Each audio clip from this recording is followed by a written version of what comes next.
മനുസ്മൃതിയും അനുബന്ധ ധർമ്മശാസ്ത്ര ഗ്രന്ഥങ്ങളും ഇതിഹാസപുരാണ പാഠങ്ങളും എന്തുകൊണ്ട് വിമർശിക്കണം? അങ്ങനെ ഇതിഹാസപുരാണ പാഠങ്ങളെയും ധർമ്മശാസ്ത്രങ്ങളെയും വിമർശിച്ചതുകൊണ്ട് സമകാലിക ഇന്ത്യൻ സാഹചര്യത്തിൽ അതിന് എന്താണ് പ്രസക്തി എന്നുള്ളത് പ്രധാനപ്പെട്ട ഒരു ചോദ്യമാണ്. എന്തുകൊണ്ട് ഇവ വിമർശിക്കപ്പെടണം എന്നുള്ളതാണ് ചോദ്യത്തിൻ്റെ ആധാരം. മനു ഇന്നും ജീവിക്കുന്നു എന്നാണ് ഡോക്ടർ BR അംബേദ്കർ ഒരിക്കൽ പറഞ്ഞത്. ഈ പറഞ്ഞതിൻ്റെ ഒരു സാരം, അതിൻ്റെ വർത്തമാനകാല പ്രസക്തി ഇന്നും കൂടുതൽ ചരിത്ര മൂല്യത്തോടെ തെളിഞ്ഞു നിൽക്കുകയാണ്. കാരണം ഡൽഹി സർവകലാശാലയിൽ ധർമ്മശാസ്ത്രങ്ങളെപ്പറ്റി പഠിക്കുന്ന സിലബസിൽ മനുസ്മൃതിയും പാഠഭാഗമായി ഉൾപ്പെടുത്തിയിട്ടുണ്ട് എന്നുള്ളതാണ്. ഇത് മനുസ്മൃതിയെ സംബന്ധിച്ച, ധർമ്മശാസ്ത്രങ്ങളെ സംബന്ധിച്ച കാര്യം മാത്രമല്ല, ഇന്ത്യയിലാകമാനമുള്ള പാഠപുസ്തകങ്ങളിൽ മനുസ്മൃതിയും ധർമ്മശാസ്ത്രങ്ങളും ഇതിഹാസ പുരാണങ്ങളും ഒക്കെ തന്നെ നമ്മുടെ പാഠ്യവിഷയമാണ്. കേരളത്തിലെ കാര്യമെടുത്താൽ കുചേലവൃത്തം, വഞ്ചിപ്പാട്ടും രാമായണം 24 വൃത്തവും എഴുത്തച്ഛൻ്റെ രാമായണം കിളിപ്പാട്ടും എല്ലാം തന്നെ കുട്ടികളുടെ വിദ്യാഭ്യാസത്തിൻ്റെ ഭാഗമായിട്ട് നിലനിൽക്കുന്നുണ്ട്. ഇത് കേവലമായ ഒരു പഠന വിഷയമായി നിലനിൽക്കുകയല്ല, മറിച്ച് ഒരു സാംസ്കാരിക മൂല്യവ്യവസ്ഥയായി, സാംസ്കാരികമായൊരു മൂല്യം പകർന്നു കൊടുക്കുന്ന രീതിയിലാണ് ഈ പാഠങ്ങൾ എല്ലാം നിലനിൽക്കുന്നത് എന്നുള്ളതാണ് ഏറ്റവും പ്രധാനപ്പെട്ട കാര്യം. ഇതിലേക്ക് കൂടുതൽ ആഴത്തിലേക്ക് കടക്കുന്നതിന് മുമ്പ് ചില സമകാലിക വിഷയങ്ങളെ ആഴത്തിൽ പരിശോധിക്കേണ്ടതായിട്ടുണ്ട്. അപ്പോഴാണ് ധർമ്മശാസ്ത്രങ്ങളും ഇതിഹാസ പുരാണ പാഠങ്ങളും എങ്ങനെയാണ് വർത്തമാനകാല ഇന്ത്യയെ നിയന്ത്രിക്കുന്ന ഒന്നായി മാറിത്തീരുന്നത് എന്ന് നമുക്ക് ബോധ്യപ്പെടുകയുള്ളൂ. ഏതാനും മാസങ്ങൾക്ക് മുമ്പ് ശബരിമല മേൽശാന്തി നിയമനവുമായി ബന്ധപ്പെട്ട് ഈഴവ സമുദായത്തിൽപ്പെട്ട വിഷ്ണുനാരായൺ എന്ന് പറഞ്ഞ പൂജാരി, അദ്ദേഹം തിരുവിതാംകൂർ ദേവസ്വം ബോർഡിന് തൻ്റെ അപേക്ഷ കൂടി മേൽശാന്തി തസ്തികയിലേക്ക് പരിഗണിക്കണം എന്ന് പറഞ്ഞുകൊണ്ട് ഒരപേക്ഷ ദേവസ്വം ബോർഡിന് സമർപ്പിക്കുകയുണ്ടായി. അദ്ദേഹത്തിൻ്റെ അപേക്ഷ തിരുവിതാംകൂർ ദേവസ്വം ബോർഡ് നിരസിക്കുകയാണ് ഉണ്ടായത്. തുടർന്ന് അദ്ദേഹം ഹൈക്കോടതിയെ സമീപിക്കുകയും തൻ്റെ അപേക്ഷ പരിഗണിക്കാൻ വേണ്ടി കോടതിയെ സമീപിക്കുകയും ചെയ്തു. തിരുവിതാംകൂർ ദേവസ്വം ബോർഡ് തൻ്റെ അപേക്ഷ പരിഗണിക്കണം എന്ന് പറഞ്ഞുകൊണ്ട് വിഷ്ണുനാരായണൻ ഹൈക്കോടതിയെ സമീപിച്ചു. ഈ അവസരത്തിൽ അഖില കേരള തന്ത്രി സമാജമാണ് വിഷ്ണുനാരായണനെതിരായ ഒരു റിട്ട് പെറ്റീഷൻ ഹൈക്കോടതിയിൽ സമർപ്പിക്കുന്നത്. ആ റിട്ട് പെറ്റീഷനിൽ അഖില കേരള തന്ത്രി സമാജം അവകാശപ്പെടുന്നത്, അല്ലെങ്കിൽ വാദിക്കുന്നത്, തന്ത്രസമുച്ചയത്തിൻ്റെ വിധിന്യായങ്ങൾ അനുസരിച്ച് ഒരിക്കലും ഒരു അബ്രാഹ്മണന് പൂജാരിയാകുവാൻ സാധിക്കുകയില്ല എന്നുള്ളതാണ് ഈ റിട്ട് പെറ്റീഷനിൽ കോടതി അഖില കേരള തന്ത്രി സമാജം ബോധ്യപ്പെടുത്തുന്നത്.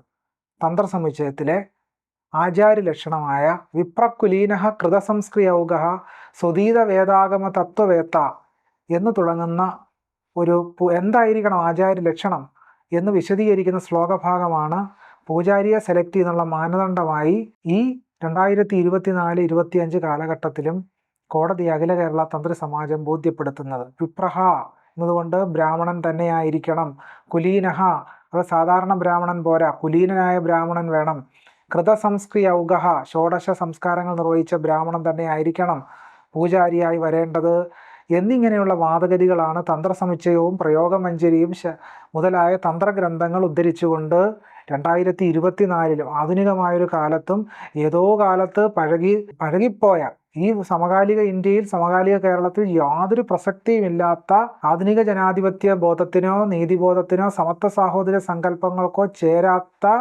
തന്ത്രസമുച്ചയം മുതലായ ഗ്രന്ഥങ്ങളിലെ ശ്ലോകഭാഗങ്ങൾ ഉദ്ധരിച്ചുകൊണ്ടാണ് ഒരു ഈഴവ സമുദായത്തിൽപ്പെട്ട പൂജാരിക്ക് പൂജ ചെയ്യുവാൻ അധികാരമില്ല എന്ന് അഖില കേരള തന്ത്രി സമാജം കോടതിയുടെ മുമ്പാകെ വാദിക്കുന്നത്. ഇത് എങ്ങനെയാണ് ഇതിഹാസ പുരാണ പാഠങ്ങളും തന്ത്രങ്ങളും ധർമ്മശാസ്ത്രങ്ങളും സമകാലിക ഇന്ത്യയെ, വർത്തമാനകാല കേരളത്തെ നിയന്ത്രിക്കുന്നത് എന്നുള്ളതിൻ്റെ ഒരു പ്രധാനപ്പെട്ട ദൃഷ്ടാന്തമാണ് അഖില കേരള തന്ത്രി സമാജത്തിൻ്റെ ഹൈക്കോടതിയുടെ മുമ്പാകെയുള്ള വാദഗതി.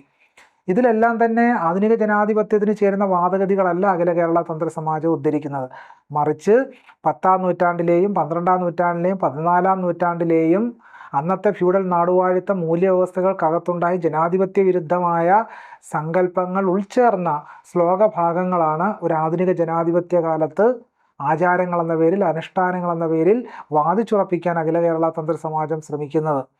അപ്പോൾ അത്തരമൊരു സാഹചര്യത്തിൽ എന്താണ് ഈ ഗ്രന്ഥങ്ങളെന്ന് പരിശോധിക്കുകയും ഈ ഗ്രന്ഥങ്ങൾ ഏതു തരത്തിലുള്ള മൂല്യവ്യവസ്ഥയാണ് പങ്കുവെക്കുക എന്ന് പരിശോധിച്ചുകൊണ്ട് അതിനെതിരായ ജനാധിപത്യ വിരുദ്ധമായ മൂല്യബോധങ്ങൾക്കെതിരായി സമത്വ സാഹോദര്യ സങ്കല്പങ്ങൾ അധിഷ്ഠിതമായ ഒരു മൂല്യബോധം സൃഷ്ടിക്കേണ്ടത് തീർത്തും അനിവാര്യമാണ് ഒരു ജനാധിപത്യ ഇന്ത്യയുടെ സൃഷ്ടിക്ക്. അപ്പോൾ ജനാധിപത്യ ഇന്ത്യയുടെ സൃഷ്ടിക്ക് വേണ്ടിയാണ് നമ്മൾ യഥാർത്ഥത്തിൽ ഇതിഹാസ പുരാണ പാഠങ്ങളെയും ധർമ്മശാസ്ത്രങ്ങളെയും തന്ത്രഗ്രന്ഥങ്ങളെയും വിമർശിക്കുന്നത് എന്ന് സാരം. അതായത് ഇത് വർത്തമാന ഇന്ത്യയെ, വർത്തമാന കേരളത്തെ പിടിച്ചു മുറുക്കുന്ന ഒരു മൂല്യവ്യവസ്ഥയെ തുടരുകയാണ് എന്നർത്ഥം. അങ്ങനെ തുടരുന്നത് കൊണ്ടാണ് തന്ത്രശാസ്ത്രങ്ങളെയും ഇതിഹാസ പുരാണ പാഠങ്ങളെയും അതിശക്തമായി വിമർശിക്കേണ്ടുന്നൊരു സാഹചര്യം വന്നു ചേരുന്നത്. നോക്കൂ, രാമൻ എന്ന് പറയുന്ന സങ്കല്പം ഏതോ കാലത്തെ ഒരു സങ്കല്പമാണ്. ആ സങ്കല്പം എന്തുകൊണ്ട് ഇന്ന് വിമർശിക്കപ്പെടണം? എന്തുകൊണ്ടാണ് രാമകഥ പറയുന്ന രാമായണവും അതുപോലെ തന്നെ മഹാഭാരതവും ഒക്കെ തന്നെ വിമർശനാത്മകമായി പരിശോധിക്കേണ്ടി വരുന്നത് എന്തുകൊണ്ടാണ്? കാരണം അത് ജനാധിപത്യ വിരുദ്ധമായ, സമത്വ സാഹോദര്യ വിരുദ്ധമായ മൂല്യസങ്കല്പങ്ങളെ സംവഹിക്കുന്നത് കൊണ്ടാണ് അതിനെ വിമർശനാത്മകമായി പരിശോധിക്കേണ്ടതായിട്ട് വരുന്നത്. കാരണം രാമൻ എന്ന് പറയുന്ന സങ്കല്പത്തെ, ഒരു ഫ്യൂഡൽ നാടുവാഴി ബിംബമായ രാമൻ എന്ന് പറയുന്ന സങ്കല്പത്തെ വർത്തമാനകാല ഇന്ത്യയുടെ രാഷ്ട്രീയ കേന്ദ്രമായി ഹിന്ദുത്വവാദികൾ ഉറപ്പിച്ചെടുക്കുകയാണ്. അങ്ങനെ ഉറപ്പിച്ചെടുക്കുന്ന സമയത്ത് രാമനെ മുൻനിർത്തി വികസിപ്പിച്ചു കൊണ്ടുവരുന്ന രാമകഥാ പാഠങ്ങളെയും വിമർശനാത്മകമായി പരിശോധിച്ചില്ലെങ്കിൽ അത് ഇന്ത്യൻ ഭരണഘടനയെ തന്നെ സമ്പൂർണ്ണമായി അട്ടിമറിക്കുന്ന ഒന്നായി മാറിത്തീരുമെന്നുള്ളത് കൊണ്ടാണ് രാമനെയും രാമകഥാ കേന്ദ്രിതമായ രാമായണ പാഠങ്ങളെയും നമുക്ക് വിമർശിക്കേണ്ടതായിട്ട് വരുന്നത്. കാരണം രാമൻ എന്ന് പറയുന്നത് വർത്തമാനകാല ഇന്ത്യയുടെ രാഷ്ട്രീയത്തെ നിയന്ത്രിക്കുന്ന ഒരു അടയാളമായി മാറിത്തീർന്നിരിക്കുന്നു എന്നതുകൊണ്ടാണ് രാമായണത്തെയും രാമപാഠങ്ങളെയും നിശ്ചിതമായി നമുക്ക് വിമർശിക്കേണ്ടി വരുന്നത്. അത് ഏതോ കാലത്തെ മറ്റ് രാജ്യങ്ങളിലെ മിത്തുകളിൽ നിന്നൊക്കെ വ്യത്യസ്തമായി ഇന്ത്യൻ മിത്തുകളുടെ ഒരു സവിശേഷത എന്ന് പറഞ്ഞാൽ അത് സമകാലികമായ എല്ലാ സാഹചര്യങ്ങളെയും നിയന്ത്രിക്കുന്നു എന്നുള്ളതാണ്. നോക്കൂ, മുമ്പ് കേരളത്തിലെ നിയമസഭാ സ്പീക്കർ ഗണപതി ഒരു മിത്താണെന്ന് പറഞ്ഞപ്പോൾ അതിനെതിരായി കേരളത്തിലെ ശൂദ്ര സേവാ സംഘം റോഡുകൾ കലാപകലുഷിതമാക്കിക്കൊണ്ട് നാമജപ ഘോഷയാത്ര നടത്തുകയുണ്ടായി. എന്തുകൊണ്ടാണ് അങ്ങനെ സംഭവിക്കുന്നത്? കാരണം ഗണപതി എന്ന് പറയുന്നത് കഴിഞ്ഞു പോയൊരു കാലത്തെ ഒരു അടയാളം മാത്രമല്ല, അത് സമകാലിക കേരളത്തെ നിയന്ത്രിക്കുന്ന ഒന്നായി മാറി തീർന്നിരിക്കുന്നത് കൊണ്ടാണ് അതൊരു പ്രധാനപ്പെട്ട സംഗതിയായി വരുന്നത് എന്നുള്ളതാണ്. തന്നെയല്ല, ഇവിടെ നമ്മൾ തിരിച്ചറിയേണ്ട മറ്റൊരു പ്രധാനപ്പെട്ട കാര്യം, ഗണപതി എന്ന് പറയുന്നത് ഏതോ പുരാതന കാലത്തെ ഒന്നായിരുന്നുവെങ്കിൽ അത് നമുക്കതിനെ അങ്ങനെ വിടാമായിരുന്നു. പക്ഷേ ഗണപതി മിത്താണെന്ന് നിയമസഭാ സ്പീക്കർ പറയുമ്പോൾ അതിനെതിരായി അത് മിത്തല്ലെന്നും അത് ജീവിച്ചിരിക്കുന്ന അല്ലെങ്കിൽ ജീവനുള്ള ദൈവമാണ് എന്ന് വാദിച്ചുകൊണ്ട്, അങ്ങനെ വാദിക്കാം ഒരാൾക്ക്, തീർച്ചയായിട്ടും വിശ്വാസികൾക്ക് അങ്ങനെ വാദിക്കാവുന്നതാണ്. പക്ഷേ അത് മിത്താണ് എന്നൊരാൾ പറയുമ്പോൾ, പ്രത്യേകിച്ച് കേരളത്തിൻ്റെ ആദരണീയനായ നിയമസഭാ സ്പീക്കറാണ് അത്തരം കാര്യം പറഞ്ഞു വെച്ചത്. അങ്ങനെ പറയുമ്പോൾ അതിനെതിരായ അസഹിഷ്ണുത കൊണ്ടുള്ള ഒരു പ്രസ്താവനയാണ് ശൂദ്ര സേവാ സംഘം നടത്തുന്നതും നാമജപ ഘോഷയാത്ര ഉൾപ്പെടെ നടത്തിയത്. അതുപോലെ ശബരിമല വിവാദകാലം, ശബരിമല കലാപകാലം കേരള സമൂഹത്തിന് മുമ്പിലുണ്ട്, ഇന്ത്യൻ സമൂഹത്തിന് മുമ്പിലുള്ള ഒരു യാഥാർത്ഥ്യമാണ്. ഇത് അയ്യപ്പനെയും പുരാണ കഥകളെയും കേന്ദ്രീകരിച്ചുകൊണ്ടാണ്, ശബരിമലയെ കേന്ദ്രമാക്കിക്കൊണ്ട് വലിയൊരു കലാപം ബ്രാഹ്മണ്യ ശൂദ്രശക്തികൾ അഴിച്ചുവിട്ടത്. അത് എന്തിനെ കേന്ദ്രീകരിച്ചുകൊണ്ടാണ്? അത് പുരാതന കാലത്തെ സങ്കല്പങ്ങളെ മുൻനിർത്തിയാണ് ഈ കലാപം അഴിച്ചുവിട്ടത് എന്നുള്ളതാണ്. ആർത്തവം എന്ന് പറയുന്ന അശുദ്ധിയാണെന്നും ആർത്തവകാലത്ത് സ്ത്രീകൾ തൊട്ടുകൂടാത്തവരാണെന്നും ഒക്കെ തന്നെ അവകാശപ്പെടുന്നു. സ്ത്രീകൾ തന്നെ സ്വയമേവ ഈ ആചാരാനുഷ്ഠാന മൂല്യവ്യവസ്ഥകളെ സംവഹിക്കുന്ന സാഹചര്യം ഉണ്ടാകുന്നു. അപ്പോൾ അങ്ങനെയൊക്കെ വരുമ്പോൾ നമുക്ക് എന്ത് ചെയ്യേണ്ടി വരും? എന്താണ് ആർത്തവം എന്ന് പറയുന്ന സങ്കല്പം? അതിനെ സംബന്ധിച്ച് തന്ത്രഗ്രന്ഥങ്ങളിൽ, ഇതിഹാസ പുരാണങ്ങളിൽ, ധർമ്മശാസ്ത്രങ്ങളിൽ എന്താണ് പറയുന്നത് എന്നൊക്കെ നമുക്ക് പരിശോധിക്കേണ്ടതായിട്ട് വരും. നോക്കൂ, ആർത്തവത്തെ സംബന്ധിച്ച് ജയദ്രഥയാമളം എന്ന് പറയുന്ന 7-ാം നൂറ്റാണ്ടിലുള്ള പ്രാചീനമായ ഒരു യാമള ഗ്രന്ഥത്തിൽ പറയുന്നത്, ആർത്തവ രക്തം ദേവിയെ സങ്കല്പിച്ച് സ്ഥാപിച്ചിട്ടുള്ള തൃശൂലത്തിൽ അഭിഷേകം ചെയ്യുന്ന ഒരു രംഗം ജയദ്രഥയാമളത്തിൽ വർണ്ണിക്കുന്നുണ്ട്. അപ്പോൾ ആർത്തവ കാലത്ത് സ്ത്രീകളെല്ലാം അശുദ്ധരാണ് എന്ന് പറയുമ്പോൾ ജയദ്രഥയാമളത്തിൽ പറയുന്ന ഈ രംഗം നമുക്ക് പൊതുസമൂഹത്തിന് മുമ്പിൽ അഴിച്ചു വെക്കേണ്ടതായിട്ട് വരും. അപ്പോൾ അതിനെന്ത് വേണ്ടി? പ്രാചീനമായി ഗ്രന്ഥത്തെ പരിശോധിക്കുകയും വിമർശനാത്മകമായി പൊതുസമൂഹത്തിന് മുമ്പിൽ അവതരിപ്പിക്കുകയും ചെയ്തുകൊണ്ട് മാത്രമേ ഹിന്ദുത്വവാദികളുടെ കപടാഖ്യാനങ്ങളെ നമുക്ക് നേരിടാൻ കഴിയൂ. അല്ലാതെ കേവലമായിട്ടുള്ള ആധുനികമായ മൂല്യവ്യവസ്ഥകൾ മാത്രം പറഞ്ഞുകൊണ്ട് നമുക്കതിനെ എതിരിടാം. ആധുനികമായ മൂല്യവ്യവസ്ഥകൾ വെച്ചുകൊണ്ട് ഈ പഴയകാല ഗ്രന്ഥങ്ങളുടെ മൂല്യവ്യവസ്ഥകൾ എങ്ങനെയാണ് സമകാലിക വ്യവഹാരങ്ങളെ നിയന്ത്രിക്കുന്നത്, സമകാലിക വ്യവഹാരങ്ങളെ മുന്നോട്ട് നയിക്കുന്നത് എന്ന് സമൂഹത്തെ ബോധ്യപ്പെടുത്തണമെങ്കിൽ ഈ പഴയകാല ഗ്രന്ഥങ്ങൾ അഴിച്ചു പരിശോധിക്കേണ്ടതായിട്ട് വരും. അങ്ങനെ അഴിച്ചു പരിശോധിക്കുന്നതിലൂടെ മാത്രമേ സമൂഹത്തിന് ഒരു തിരിച്ചറിവ് സൃഷ്ടിക്കാൻ കഴിയുകയുള്ളൂ എന്നുള്ളതാണ് യാഥാർത്ഥ്യം. ഇങ്ങനെ നിരവധി സംഭവവികാസങ്ങൾ പരിശോധിക്കുമ്പോൾ ഇപ്പോൾ അയ്യപ്പൻ ബ്രഹ്മചാരിയാണെന്ന് പറയുന്നു. ഒരു വാദഗതി ശബരിമല കലാപകാലത്ത് ഹിന്ദുത്വവാദികൾ അഴിച്ചുവിട്ടു. അയ്യപ്പൻ എന്ന് പറയുന്ന സങ്കല്പം പോലും സംസ്കൃത ഗ്രന്ഥങ്ങളിലില്ല എന്നുള്ളതാണ് യാഥാർത്ഥ്യം. ശാസ്ത എന്ന് പറയുന്ന സങ്കല്പമാണ് ആഗമ ഗ്രന്ഥങ്ങളിലും ഇതിഹാസ പുരാണങ്ങളിലും ഒക്കെ നമ്മൾ കാണുന്നത്. പക്ഷേ അയ്യപ്പൻ എന്ന് പറയുന്ന ബ്രഹ്മചാരിയാണെന്നും അത് ശിവനും വിഷ്ണുവിനും ഉണ്ടായതാണോ എന്നൊക്കെ പറയുന്ന സങ്കല്പം ഉണ്ടാകുന്നു. അത് ഈ പറയുന്ന അയ്യപ്പൻ എന്ന് പറയുന്ന ബാലനെ പന്തളത്ത് രാജാവ് എടുത്തു വളർത്തിയാണെന്ന കഥയുണ്ടാകുന്നു. ഇതൊക്കെ തന്നെ വളരെ പുരാതനമായ കഥകളാണെന്ന് പറയുന്നു. പക്ഷെ നമ്മൾ പ്രാചീനമായ ഗ്രന്ഥങ്ങൾ പരിശോധിക്കുമ്പോൾ ഇതൊന്നും തന്നെ യാഥാർത്ഥ്യമല്ലാന്ന് തെളിയും. ഈ ശ്രീഭൂതനാഥ ഉപാഖ്യാനം എന്ന് പറയുന്ന ഗ്രന്ഥം സ്കന്ദപുരാണത്തിൻ്റെ ഭാഗമാണെന്നാണ് വാദിക്കുന്നത്. പക്ഷേ സ്കന്ദപുരാണം നോക്കുമ്പോൾ അതിനകത്ത് ഈ ശ്രീഭൂതനാഥ ഉപാഖ്യാനം എന്ന് പറഞ്ഞ ടെസ്റ്റ് ഇല്ല എന്ന് നമുക്ക് മനസ്സിലാവും. അത് വളരെ പിൽക്കാലത്ത് നിർമ്മിക്കപ്പെട്ട ഒരു ടെസ്റ്റാണ് ശ്രീഭൂതനാഥ ഉപാഖ്യാനം എന്ന് പറയുന്ന ടെസ്റ്റ്. അത് കേരളത്തെ സംബന്ധിച്ച് അയ്യപ്പൻ എന്ന് പറയുന്നൊരു ദേവത, തദ്ദേശീയ അനാര്യ ജനവിഭാഗങ്ങൾ ദൈവമായിരുന്നു അയ്യപ്പൻ. ആ അയ്യപ്പനെ ബ്രാഹ്മണ്യം സ്വാംശീകരിക്കുകയാണ്. ആ സ്വാംശീകരിക്കുന്നതിൻ്റെ ഭാഗമായിട്ടാണ് ആര്യബ്രാഹ്മണർക്ക് അറിയാൻ വയ്യാത്തൊരു ദൈവത്തെ അവർ പൂജിച്ചു വരുന്ന ദൈവസങ്കല്പവുമായിട്ട് അതിനെ ചേർത്ത് വെക്കുകയാണ്. അങ്ങനെയാണ് കേരളത്തിലെ തദ്ദേശീയ ജനവിഭാഗങ്ങളുടെ ദൈവമായ അയ്യപ്പൻ എന്ന് പറയുന്ന മൂർത്തിയെ ശാസ്താവാക്കുന്നതിലൂടെയാണ് ആര്യബ്രാഹ്മണ്യം അയ്യപ്പനെ ആര്യവൽക്കരിക്കുന്നത് എന്നുള്ളതാണ്. ഒരു ഉദാഹരണം പറഞ്ഞാൽ തിരുപ്പുലിയൂർ ഗ്രന്ഥവലിയിൽ ഇങ്ങനെ കാണാം: കൂന്തൽ എന്നൊരു ഭൂതം, അതിന് ശാസ്താവായി നിവേദ്യമെന്ന് കാണാം. അതായത് ഈ തിരുപ്പുലിയൂർ എന്ന് പറയുന്ന ചെങ്ങന്നൂരിനടുത്തുള്ള തിരുപ്പുലിയൂർ മഹാവിഷ്ണു ക്ഷേത്രം, ആ വിഷ്ണു ക്ഷേത്രത്തിൽ നിന്ന് കണ്ടെടുത്ത ആചാരാനുഷ്ഠാനങ്ങളെ സംബന്ധിക്കുന്ന വരവുചെലവ് കണക്കുകളൊക്കെ ഉൾപ്പെടുന്ന ഒരു രേഖയാണ് തിരുപ്പുലിയൂർ ഗ്രന്ഥവലി. ആ ഗ്രന്ഥവലിയിലാണ് ഇങ്ങനെ പറയുന്നത്. അപ്പോൾ അതിൻ്റെ അർത്ഥം എന്താണ്? അതിൽ നിന്ന് എന്താണ് നമുക്ക് വെളിവായി കിട്ടുന്നത്? അതായത് തിരുപ്പുലിയൂർ എന്ന് പറയുന്ന സ്ഥലത്ത് ബ്രാഹ്മണർ അധിനിവേശിക്കുന്നതിന് തൊട്ടു മുമ്പ് തദ്ദേശീയ ജനവിഭാഗങ്ങൾ ആരാധിച്ചിരുന്ന ഒരു മൂർത്തിയായിരുന്നു കൂന്തൽ എന്ന് പറയുന്ന ഭൂതം. ബ്രാഹ്മണർ വന്നതോടുകൂടി കൂന്തലിനെ എന്താക്കി മാറ്റി? കൂന്തലിനെ ശാസ്താവാക്കി മാറ്റി എന്നുള്ളതാണ്. അപ്പോൾ ഇതൊക്കെ നമുക്ക് പൊതുജനങ്ങളുടെ മുമ്പിൽ വിശദീകരിക്കണമെങ്കിൽ എന്ത് വേണം? പഴയകാല ഗ്രന്ഥങ്ങളെ നമുക്ക് അഴിച്ചു പരിശോധിക്കേണ്ടതായിട്ട് വരും എന്നുള്ളതാണ്. നോക്കൂ, സുകുമാർ അഴീക്കോടിൻ്റെ കേന്ദ്ര സാഹിത്യ അക്കാദമി അവാർഡ് വരെ കിട്ടിയിട്ടുള്ള പ്രധാനപ്പെട്ട പുസ്തകമാണ് തത്വമസി. ഉപനിഷത്തുക്കളുടെ ഹിമാലയം പർവ്വതമാണ്, അല്ലെങ്കിൽ ഉപനിഷത്തുക്കൾ ആണ് ഹിമാലയമെന്നും ആ ഉപനിഷത്തിൻ്റെ സാരസർവസ്വമാണ് തത്വമസി എന്നുമാണ് സുകുമാർ അഴീക്കോട് ആ പുസ്തകത്തിലുടനീളം വാദിക്കുന്നത്. പക്ഷേ എന്താണ് യഥാർത്ഥത്തിൽ തത്വമസി മുന്നോട്ട് വെക്കുന്നത്? തത്വമസി, അത് നീയാകുന്നു എന്ന് പറയുന്ന ചാന്തോക്യോപനിഷത്തിൽ തന്നെയാണ് ചണ്ടാളന്മാർ യാഗശാലയിൽ പ്രവേശിക്കാൻ പാടില്ല എന്ന് പറഞ്ഞിരിക്കുന്നത്. തന്നെയല്ല, പന്നിയായും പട്ടിയായും സൂകരമായും ഒക്കെ ആളുകൾ ജനിക്കുന്നത് അവർ മുജ്ജന്മ പാപികളായതിനാലാണ് എന്നും ചണ്ടാളരായി ജനിക്കുന്നവർ മുജ്ജന്മത്തിൽ പാപം ചെയ്തവരാണ് എന്നുമാണ് ചാന്തോക്യോപനിഷത്ത് പറഞ്ഞു വെക്കുന്നത്.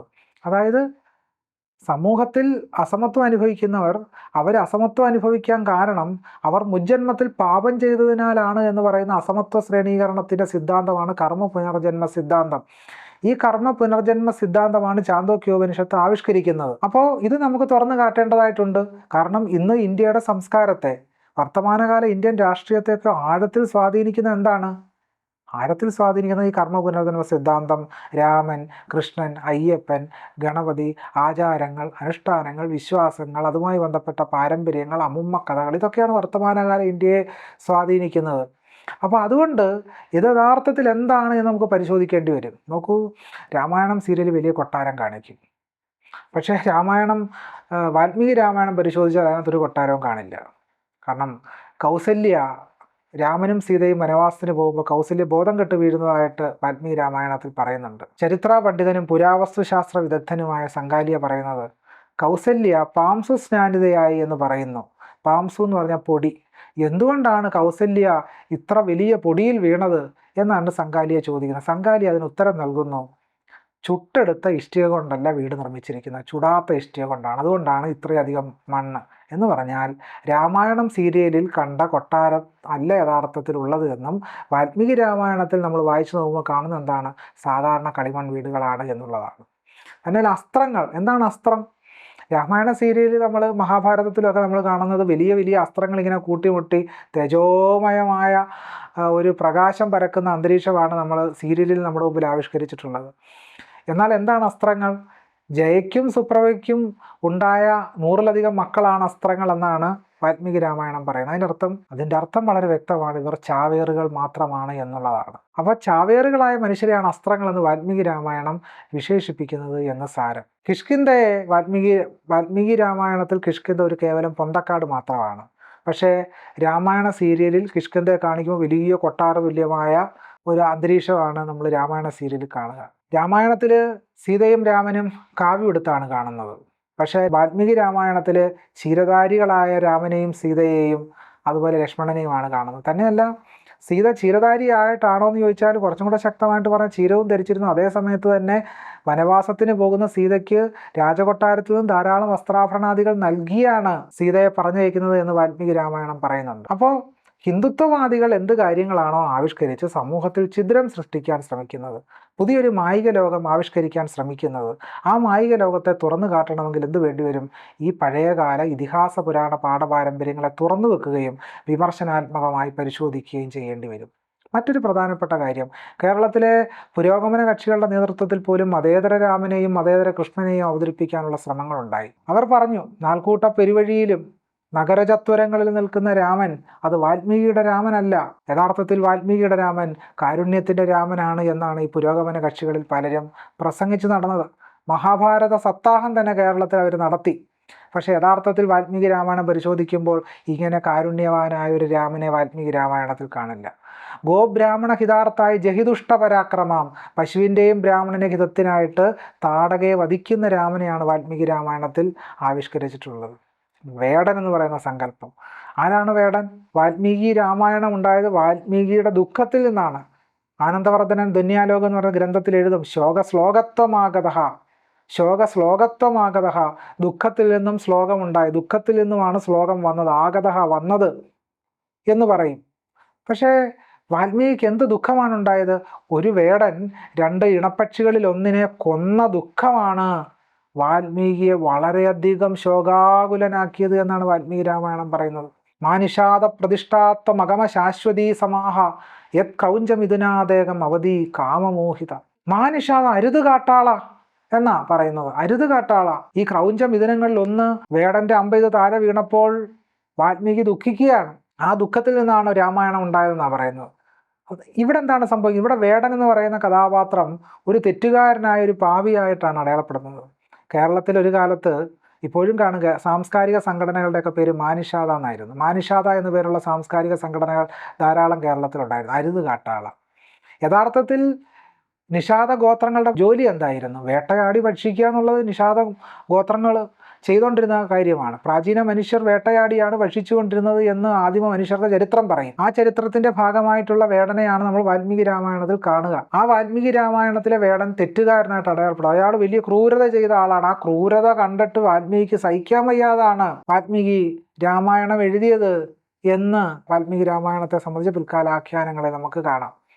എന്നാൽ ഇവിടെ മനസ്സിലാക്കേണ്ട പ്രധാനപ്പെട്ട വിഷയം, വേടൻ അയാളുടെ നിത്യജീവന ഉപജീവന വൃത്തിയുടെ ഭാഗമായിട്ടാണ് പക്ഷികളെയും മൃഗങ്ങളെയും വേട്ടയാടി പിടിച്ചത് വളരെ സുവ്യക്തമാണ്.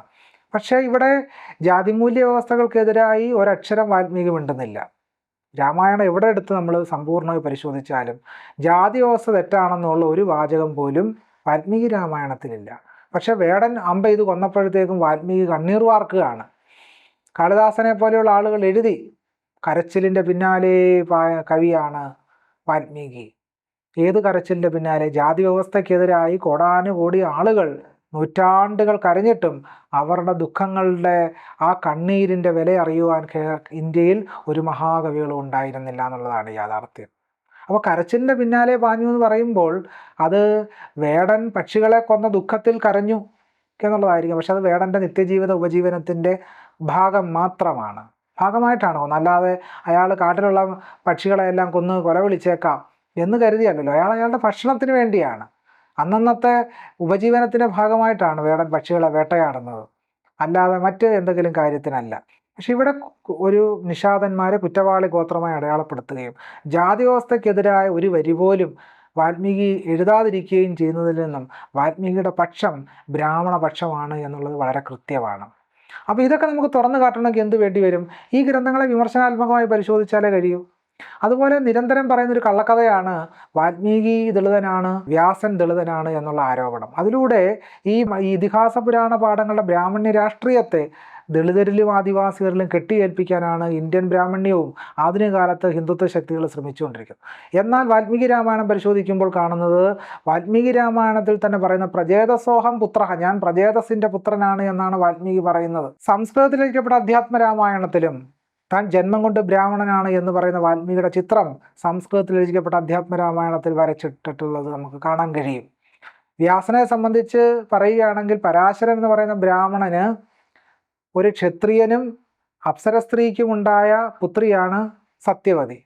ആ സത്യവതിയെ ഒരു മുക്കുവൻ എടുത്തു വളർത്തുക മാത്രമാണ്. യഥാർത്ഥത്തിൽ അവർക്കൊരു സത്യവതി മത്സ്യങ്ങളെ വളർത്തുന്ന അല്ലെങ്കിൽ മത്സ്യങ്ങളെ വിറ്റുപജീവനം നടത്തുകയോ അല്ലെങ്കിൽ മത്സ്യങ്ങളെ എഴുതു പിടിക്കുകയൊക്കെ ചെയ്യുന്ന ഒരു സമുദായത്തിൽ ജനിച്ച ഒരാളൊന്നും അല്ല യഥാർത്ഥത്തിൽ സത്യവതി. ക്ഷത്രിയനായ രാജാവിനും അപ്സര സ്ത്രീക്കും ഉണ്ടാകുന്ന ഒരു മകളാണ് സത്യവതി എന്നുള്ളത്. അങ്ങനെ വരുമ്പോൾ പരാശരൻ എന്ന് പറയുന്ന ബ്രാഹ്മണന് ക്ഷത്രിയ പുരുഷൻ ഉണ്ടാകുന്ന സത്യവതി എന്ന് പറയുന്ന സ്ത്രീക്ക് കൂടെ ജനിക്കുന്ന വ്യാസൻ എങ്ങനെയാണ് ദളിതനാകുന്നത്? വ്യാസൻ ദളിതനല്ല, വ്യാസൻ തനി ബ്രാഹ്മണനാണ് എന്ന് മഹാഭാരതം തന്നെ പരിശോധിച്ചാൽ വളരെ വ്യക്തമാണ്.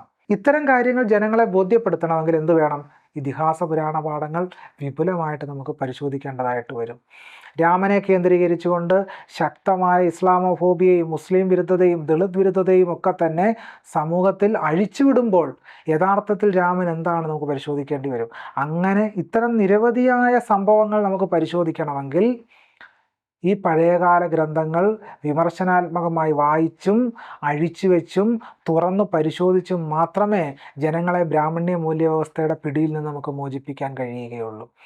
അല്ലാതെ കേവലമായ ആധുനികമായ മൂല്യവ്യവസ്ഥകളെപ്പറ്റി മാത്രം പറഞ്ഞതുകൊണ്ട് ജനങ്ങളെ നമുക്ക് ആധുനിക മൂല്യവ്യവസ്ഥകൾ ഉറപ്പിച്ചെടുക്കാൻ കഴിയില്ല. കാരണം ഇന്ത്യ പോലൊരു സമൂഹത്തിൽ ജനങ്ങൾ പ്രാചീനമായ ഈ ബ്രാഹ്മണിക മൂല്യവ്യവസ്ഥയ്ക്കുള്ളിലാണ് ജീവിക്കുന്നത്.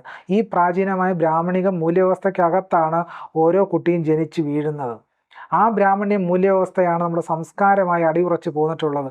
അതുകൊണ്ട് ആ പഴഞ്ചൻ സാംസ്കാരിക മൂല്യബോധത്തിലുള്ള മോചനത്തിനായിട്ട് ഈ പഴഞ്ചൻ സാംസ്കാരിക മൂല്യങ്ങളുടെ തനി യാഥാസ്ഥിതികതയുടെ അടിയടരായ ഇതിഹാസ പുരാണ പാഠങ്ങളും ധർമ്മശാസ്ത്രങ്ങളും തുറന്നു പരിശോധിച്ചുകൊണ്ട് വിമർശനാത്മകമായി ശക്തമായി ജനങ്ങൾക്ക് മുമ്പിൽ തുറന്നു വെച്ചുകൊണ്ട് മാത്രമേ നമുക്ക് ഒരു പുതിയ ജനാധിപത്യ ബോധത്തിനായി, ഒരു പുതിയ ജനാധിപത്യ കാലത്തിനായിട്ട് നമുക്ക് പ്രവർത്തിക്കാൻ കഴിയും. അപ്പോൾ അതുകൊണ്ട് തന്നെ ഇതിഹാസ പുരാണ പാഠങ്ങളുടെ പരിശോധന, പഠനം എന്ന് പറയുന്നത് ഒരു പഴഞ്ചൻ കാര്യമല്ല. അത് വർത്തമാനകാലത്ത് ഹിന്ദുത്വ രാഷ്ട്രീയത്തിന് ജനങ്ങൾ അടിപ്പെടാതിരിക്കാനും പ്രത്യേകിച്ച് രാമനെയും കൃഷ്ണനെയും മഹാഭാരതത്തെയും രാമായണത്തെയും ഒക്കെ കേന്ദ്രീകരിച്ചുകൊണ്ട് കേരളത്തിലാകട്ടെ കർക്കിടക മാസത്തെ രാമായണ മാസമാക്കി മാറ്റി വലിയ രീതിയിലുള്ള കോലാഹലങ്ങൾ, ഭാഗവത സപ്താഹ യജ്ഞം പോലെയുള്ള കാര്യങ്ങൾ ഒക്കെ തന്നെ സമൂഹത്തിൽ വലിയ രീതിയിൽ പ്രചരിപ്പിച്ചുകൊണ്ടിരിക്കുമ്പോൾ ഈ ഗ്രന്ഥങ്ങളെ തന്നെ വളരെ വിമർശനാത്മകമായി, ചരിത്രപരമായി, സാമൂഹ്യശാസ്ത്രപരമായൊക്കെ പരിശോധിച്ചുകൊണ്ടും പഠിച്ചുകൊണ്ടും മാത്രമേ ജനങ്ങളെ ബ്രാഹ്മണ്യ സാംസ്കാരിക മൂല്യവ്യവസ്ഥയിൽ നിന്നും മോചിപ്പിച്ചെടുക്കാൻ കഴിയൂ. അതുകൊണ്ട് തന്നെ ഈ ഗ്രന്ഥങ്ങളുടെ പഠനം ഒരു പഴയകാല ചരിത്രത്തിൻ്റെ പഠനം മാത്രമല്ല, പഴയകാല ബ്രാഹ്മണിക ആചാര മൂല്യവ്യവസ്ഥകൾ വർത്തമാനകാല ആധുനിക ഇന്ത്യയിലെ മനുഷ്യരെ, പൗരരെ കേവലം പ്രജകളാക്കി മാത്രം മാറ്റുന്ന ഒരു വ്യവസ്ഥിതിയായി മാറിത്തീരുമ്പോൾ പ്രജകളിൽ നിന്നും മനുഷ്യരെ പൗരരാക്കുന്ന പ്രക്രിയയ്ക്ക്, ഫ്യൂഡൽ നാടുവാഴുത്തതിൽ നിന്ന് മനുഷ്യരെ സമത്വ സാഹോദര്യ സങ്കല്പങ്ങളുള്ള ജനായത്ത മൂല്യവസ്ഥകളിലേക്ക് നയിക്കുന്നതിന് ഇതിഹാസ പുരാണ പാഠങ്ങളെ